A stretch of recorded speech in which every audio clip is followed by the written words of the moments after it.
A veces pienso en todo lo que engloba el mundo de la muerte, entre su significado ante los ojos de las demás personas y la atribución que se le hace. Algunos piensan que está ahí en los últimos suspiros de vida para reclamar aquello que le pertenece y por lo tanto solo le fue prestado a la persona que ha dejado de existir. Desde muy joven me apasionó todo este tema de la muerte y fue gracias a mi padre quien en vida fuera médico forense y por ese motivo yo me apropié de ese gusto. He sido testigo de muchas cosas, las cuales han sido tristes, trágicas y en algunas ocasiones desgarradoras, como la historia que a continuación les voy a contar. Como les había dicho anteriormente, mi padre se dedicaba a realizar la autopsia de los cuerpos y al estar yo presente, pronto me empezó a apasionar lo que él tanto hacía. Sin embargo, después de haber estudiado para ser como papá, al final me especialicé para poder llevar a cabo el embalsamiento de los cuerpos. En sí, es una técnica en la cual se requieren algunos conocimientos, habilidades, amor al trabajo y sobre todo el respeto que se le debe tener al cuerpo. Desde siempre me apasionó todo aquello relacionado con la muerte, sobre los misterios que ésta envolvía. Se decía en algunos libros sobre experiencias verdaderas que la misma muerte esperaba ahí para llevarse a la persona elegida. En sí, para mí todo era muy interesante, tanto que nació en mí una pasión por estar cerca del cuerpo del difunto, contemplando sus últimos momentos. Ya sé que quizás piensen que es algo loco, pero esa pasión por mi trabajo me permitió tener las mejores y más escalofriantes experiencias. Recuerdo bien que eran mis primeros años, desde que adquirí un trabajo como embalsamador gracias a las recomendaciones de papá. En esa ocasión, trabajaba en una funeraria, la cual no diré el nombre, pero me dio la primera oportunidad de mi vida. Eran los primeros meses trabajando en ese lugar, pues algunas personas tenían el suficiente dinero para pedir el embalsamiento de sus seres queridos.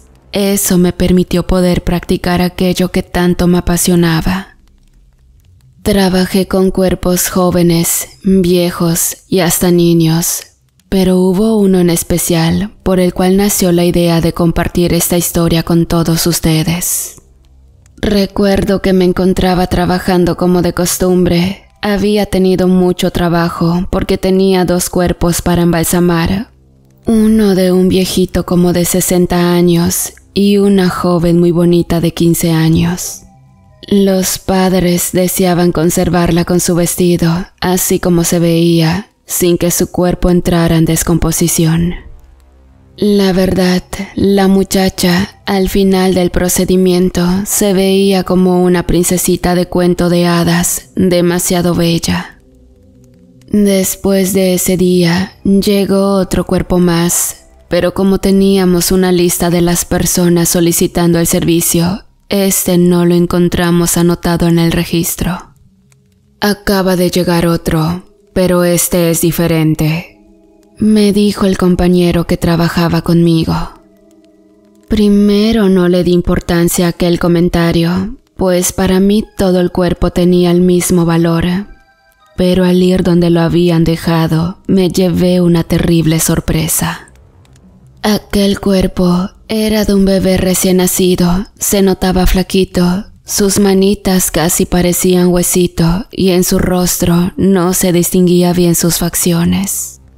En ese momento sentí una profunda tristeza en todo mi ser, porque pensaba en esos padres los cuales habían perdido a ese angelito.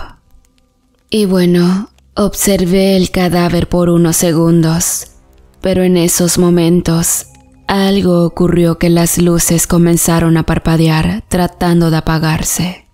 Para serles sincero, yo nunca mostré miedo en el trabajo que realizaba. Sin embargo, en esa ocasión se me pusieron los pelos de punta.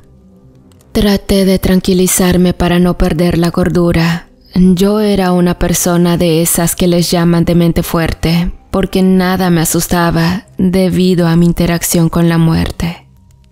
Caminé hasta donde estaban los fusibles, intentando averiguar en dónde estaba la falla de la energía eléctrica.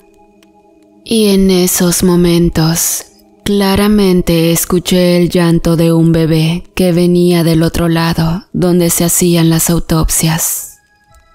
Escuché ese llanto y obviamente se me volvieron a poner los pelos de punta, pero esta vez estaba sintiendo mucho miedo y sobre todo la temperatura descendió.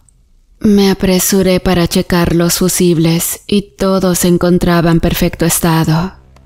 En esos momentos me di la vuelta para regresar a continuar mi trabajo, pero las luces de los pasillos estaban apagadas e intenté prenderlas y ya no funcionaron. Encendí la lámpara de mi móvil porque ya había perdido muchísimo tiempo.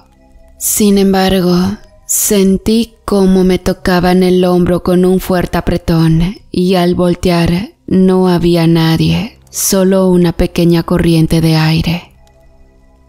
Seguí mi camino, esforzándome para continuar el trabajo de la mejor manera. Y saben, yo trabajaba en el turno de noche porque de día daba clases de anatomía en una escuela. Regresé hasta mi lugar de trabajo. Miré que el cadáver del pequeño niño estaba en una posición fetal, el cual no lo había dejado. Había visto que en ocasiones los cadáveres se estiraban por el proceso de descomposición y todo lo que implicaba, pero que se moviera de un lado era imposible. Total, quise pensar que yo mismo lo había acomodado en esa posición para no hacerme sugestiones que se interpusieran en mi trabajo. Y bien, comencé. Primero, acomodé hacia arriba al pequeño niño. Veía que estaba muy delgadito, como si no le hubiesen dado de comer. Las costillas se le notaban a los lados y sus labios se encontraban completamente morados. La autopsia había arrojado muerte natural, pero algo me decía que ese niño había muerto por otra causa. Podía sentirlo cuando tocaba sus manitas frías. De todas las veces que practiqué la técnica para embalsamar cadáveres, nunca me había sentido tan aturdido, acongojado y algo triste. Comencé a limpiar el cuerpo en su totalidad. Había aún rastros de la autopsia que le habían practicado y las venas de los brazos estaban completamente moradas.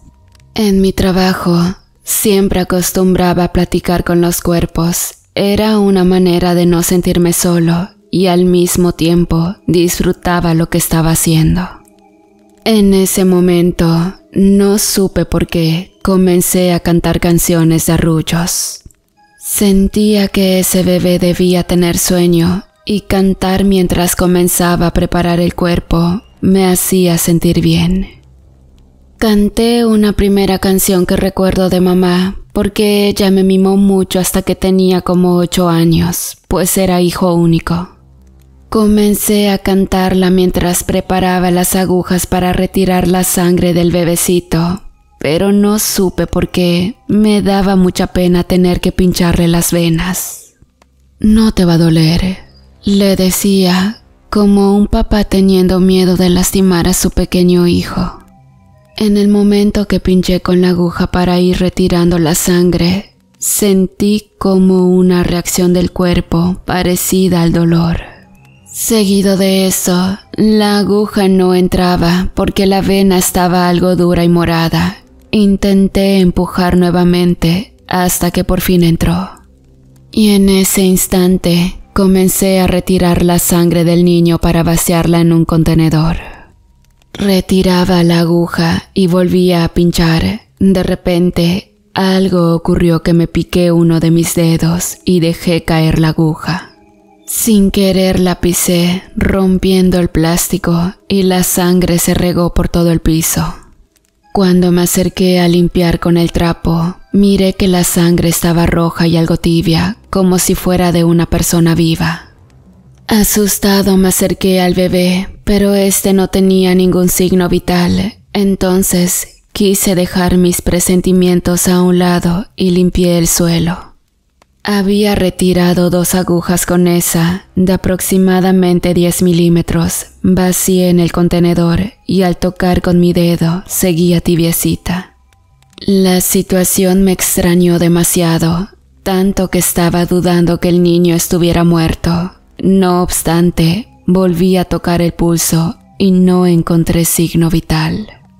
Sacudí la cabeza, pensando que quizás el incidente con la energía eléctrica había afectado un poco mis nervios, pues a ese bebé ya le habían hecho la autopsia, tenía 12 horas de muerto. Continué con el procedimiento preparando otra aguja. La anterior estaba como tapada y no lograba extraer la sangre en la vena de la otra manita. En ese momento, escuché ruidos en la puerta. Era como si alguien estuviese botando una pelota.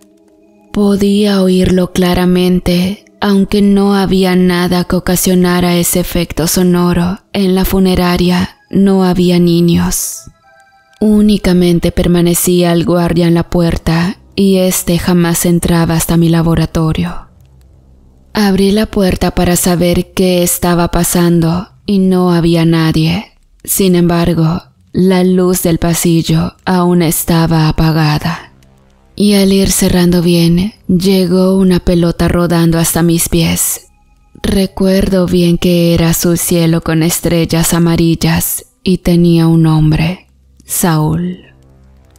Sentí una vez más esa sensación de miedo que nos pone los pelos de punta. No entendía por qué estaba experimentando todo eso, si yo era escéptico a fenómenos paranormales. Seguido de eso, me quedé mirando la pelota que estaba junto a mis pies. Quise tomarla, pero un ruido de laboratorio me interrumpió.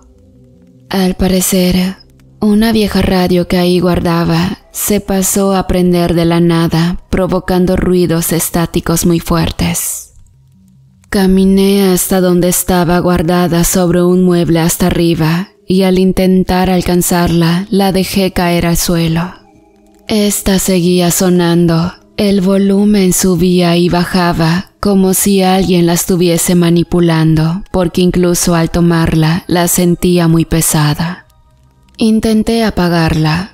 Al primer intento no podía y hasta el sonido me estaba lastimando los oídos. Después de unos segundos, logré hacer que se apagara botando el botón de encendido y fue así como dejó de sonar. Lo curioso y sobre todo escalofriante fue que la radio funcionaba con baterías AAA, pues era de esas antiguas que se usaban antes. Entonces, no supe cómo, le abrí donde estaba el espacio para las pilas y no había nada, incluso tenía mucho sarro y líquido de las mismas baterías. Al ver eso sí me asusté en serio, porque esa radio tenía mucho tiempo que no la utilizaba, pues era un recuerdo de papá. Intenté calmarme un poco bebiendo algo de café, terminé mi taza y decidí concentrarme para seguir con el trabajo, pues ya estaba muy atrasado. Continué extrayendo la sangre, pero parecía que esta no terminaba porque salía mucha más. Era como si ese pequeñito tuviera la cantidad de un adulto. Vacié en el contenedor una y otra vez. Y justo cuando pensé que ya había terminado, volteo y miro que el recipiente estaba vacío. Me quedé helado de la impresión. De pronto, claramente noté que el niño iba tomando un color en su piel como si estuviese vivo. Al tocar su mano, estaba tibia y muy suave.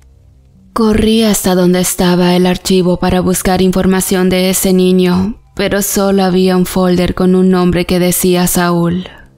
No había información de familiares, mucho menos de quien había solicitado el servicio de embalsamiento, aunque lo único que logré encontrar fue un número telefónico.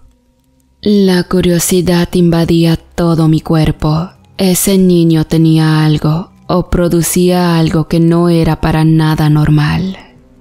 Ya me habían sucedido demasiadas cosas desde que llegó a mi laboratorio y créanme que me estaba volviendo algo loco. Por unos momentos pensé en guardar el cadáver para continuar el procedimiento el otro día.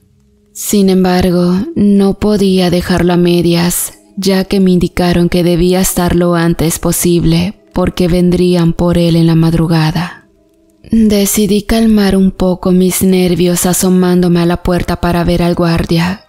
Caminé y había mucho frío, pero no había absolutamente nadie.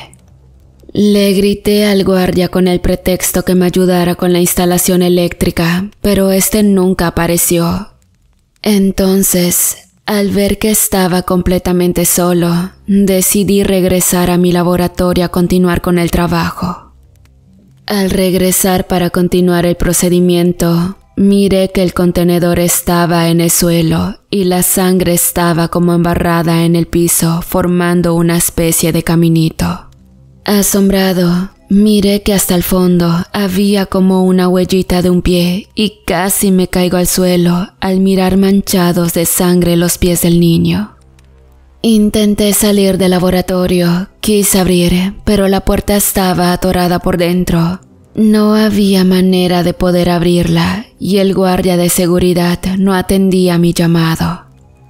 En esos momentos, un recuerdo llegó hasta mi mente. Era la voz de mi padre, quien decía que a veces los cuerpos estaban enojados porque su espíritu aún permanecía en el mismo lugar. Era como si el difunto no supiera que ya estaba muerto y pensaba que podía caminar entre el mundo de los vivos. Cuando recordé todo eso, me calmé tratando de comprender, o más bien asimilar lo que estaba sucediendo con el cadáver del niño. Tomé un trapo húmedo para acercarme a limpiarle los pies. Cuando lo estaba haciendo, miré que había unas cicatrices y algunas quemaduras. Sentí nostalgia y mientras trataba de remover la sangre, los piecitos quedaban con un tono rojizo. Acerqué mis manos para tocarle los deditos. De inmediato sentí que estaban tibios y una tremenda sacudida me di cuando se me puso la vista nublada. Todo estaba oscuro y de repente en mi mente se fueron formando una especie de imágenes, los cuales parecían unos recuerdos. Veía 3 mujeres que estaban en una casa. Esta tenía aspecto tétrico y sobre todo viejo como en aquellas películas de terror. Las 3 vestían ropas oscuras como verde olivo, guinda y negro. Al parecer, eran muy malos gustos, porque incluso los zapatos de ellas parecían de hombre. Eran modelos demasiado feos. Tacones altos, gruesos, chatos y con agujetas. Las mujeres estaban ahí en la puerta, mirando algo atrás de mí. Cuando volteé, no podía creerlo. Era el niño quien estaba devorando como un animal porque la sangre le escurría en el suelo. Los ojos del niño se iluminaron por completo y de repente una ráfaga de viento golpeó de manera violenta las ramas de los árboles. Era la primera vez que tenía un sueño o visión de ese tipo y la verdad que no era nada bueno. ¿Qué significaba? Aún no lo sabía. De repente, sentí un piquete en mi brazo y al abrir los ojos me encontraba en el suelo con la aguja de la jeringa enterrada en mi vena. No sabía de qué había muerto exactamente ese niño y ahora yo estaba contaminado con la sangre de su propio cuerpo. Intenté levantarme medio mareado y sentí un fuerte dolor en mi nuca. Al tocarme, había sangre, pues me había golpeado con la caída. En todos los años como embalsamador, nunca había tenido una experiencia de ese tipo. ¿Quién era en realidad ese niño? No lo sabía con exactitud, pero mientras lo observaba, su piel iba recuperando su color. Y bueno, me apresuré a terminar con mi trabajo. Cualquier cosa que significara todo eso, no lo deseaba saber, tampoco me interesaba. Intenté extraer la sangre faltante, pero por alguna razón la aguja de la jeringa no entraba en la vena y después de intentarlo varias veces, se rompió. Las cosas ya se habían salido de control. Llegué a pensar que algo había tomado porque estaba enloqueciendo. Sin embargo, no quería reconocer que todo eso era más que real. Lo estaba viviendo, la experiencia más escalofriante de mi vida. Enojado, comencé a insultar el cuerpo del pequeño. Había perdido la cordura completamente y mis ojos estaban fuera de órbita. Tenía mucho miedo, lo reconozco, pues había algo en ese niño que me dejaba paralizado. Tragué un poco de saliva intentando continuar con el procedimiento, pero justo cuando tomé una aguja mucho más gruesa, miré en la plancha de la mesa que el pequeño ya no estaba y la puerta estaba abierta. Corrí por el pasillo oscuro alumbrando con la lámpara de mi celular. En ese momento, la puerta principal de la funeraria estaba entreabierta y a lo lejos miré que algo se iba moviendo, alejándose entre los arbustos y hierba seca. Esa noche intenté llamar a los dueños de la funeraria, entre ellos al doctor forense, el encargado de realizar la autopsia. Le dije todo lo que había sucedido por teléfono, pero al parecer no me creyó, porque terminó preguntándome si había tomado alcohol. Por supuesto que no estaba ebrio. Yo jamás bebía en tiempo de trabajo, solo en ocasiones de alguna fiesta y demás.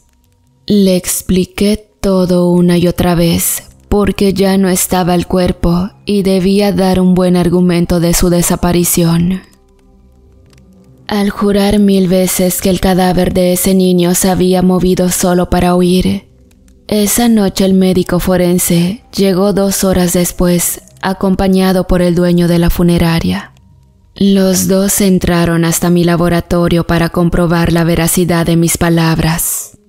Cuando los dos entraron, misteriosamente ahí en la plancha estaba el cuerpo del pequeño con la aguja enterrada en una de sus venas. ¿Qué pasó contigo? ¿En dónde está el respeto al cuerpo? Le recomiendo continuar con el trabajo. Mañana a primera hora vendrán por él. Después de ver el cuerpo del pequeño, comprendí que me estaba volviendo loco. Entonces, sin decir más, me apresuré a tenerlo preparado para irme a mi casa. El forense se había quedado porque le faltaba una autopsia, entonces no me encontraba solo en mi laboratorio. Continué con el trabajo, terminando cerca de las 4 de la mañana, pero me dijeron que no me podía ir hasta que amanezca. Me recosté en un pequeño sofá para poder conciliar el sueño, pero el ambiente estaba muy helado y tenía bastante frío, aunque esa noche no logré dormir bien. Cuando miré que ya estaba amaneciendo y justo a las 7 de la mañana, una camioneta se estacionó fuera de la funeraria. Para eso, el dueño ya estaba ahí, recibiendo a los presentes. Me asomé un poco entre una ventana y para mi sorpresa, no lo podía creer, eran las 3 mujeres de mi sueño. Tomaron el cuerpo del niño y ellas se lo llevaron en una cajita de madera, después se retiraron. Tiempo después, me fui a casa para dormir y tratar de olvidar todo, pero a partir de esos momentos, cuando estoy en mi cama, veo al pequeño en la esquina botando su pelota. También lo sueño casi todas las noches y una vez me apretó el brazo. Cuando me desperté, me di cuenta que me ardía la piel y había unos pequeños dedos marcados. La presencia de ese niño me persigue todo el tiempo, razón por la cual dejé esa profesión y hoy me dedico a dar solo clases en la escuela. A veces quiero contarles la experiencia a los alumnos, pero temo que no me crean y piensen que esté loco. Y bueno, con el paso de los días me fui acostumbrando. Y hay veces que veo la presencia del niño sentado en medio de mi sala, jugando con su pelota.